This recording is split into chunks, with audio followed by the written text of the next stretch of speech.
Day 2 from the Reese Senior Bowl in the books. So with Phil Savage, the executive director of the Reese Senior Bowl, I'm Rob Lee Hockey. We're going to be on seniorbowl.com the next couple days, kind of breaking down practices. And let's just divide it down the middle here and start with offense, and we'll do defense in a second. But who stood out for you on the offensive side of the ball? Yeah, I'm going to try to work from inside out. Okay. So let's start with an offensive lineman, Dion Dawkins, who was a left tackle at Temple. He's primarily playing guard here, and I think he's got Pro Bowl potential as a guard. To me, he's had a really good first 2 days of practice. Then O.J. Howard, I think, has been one of the real stars here. He's lived up to the hype, the billing, the athleticism, the speed. And then how about outside? Cooper Kupp, the wide receiver from Eastern Washington. It's a young man we've been watching for really 2 years. I met him at the Manning Academy 2 summers ago, and he's come in here. He wins short, he wins intermediate, and he wins with the deep ball. It's kind of what he did in college, an all-time leader in college football history in catches, receiving yards, and touchdowns. So nice resume. He's having a good week. How about on the defensive side of the ball? We'll start in the middle. You like Carlos Watkins? Yeah, Carlos Watkins, 10.5 sacks at Clemson, and he has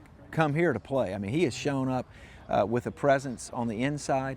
At linebacker, Hassan Reddick. Now, interestingly enough, he's another player from Temple. He played defensive end in college. Here he's playing more linebacker. He showed today the ability to cover in space. He showed the ability to blitz from depth. And then he went and put his hand down as a defensive end and rushed. I think he elevated his stock as much as any player on today. Really? Well, and NFL people, they like versatility. No doubt. Yeah. And he can cover kicks too. And then, of course, in the back end, Obi Melifonwu, safety from UConn, passed the eyeball test, and he's shown up some in coverage these last 2 practices. I think he's really an intriguing safety that people are interested to see. 6'3", 217 pounds.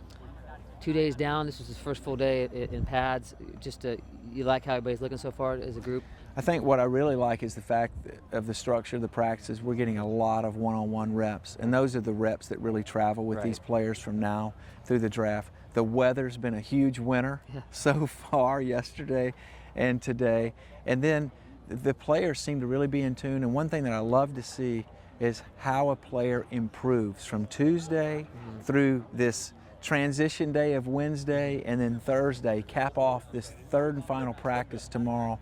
I think it's one of the real characteristics that people look for. Can a player improve? Is he coachable? And is he taking to the techniques and the scheme that the coaches are trying to teach? Well, we'll be back out here tomorrow to wrap up the final day of practice here at the Reese Senior Bowl. Of course, the game Saturday at Lab People Stadium. You can watch it live on NFL Network.